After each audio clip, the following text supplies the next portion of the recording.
నాకే గనక నీతోనే గనక పెళ్ళైతే గనక తర్వాత ఏమి చెయ్యాలి?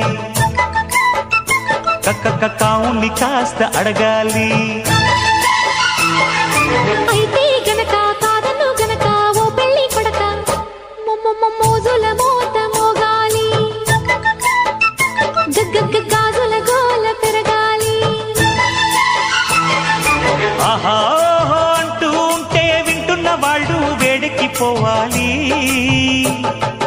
నాకే గనక నీతోనే గనక పెళ్ళైతే గనక తర్వాత ఏమి చెయ్యాలి? కావుని కాస్త అడగాలి.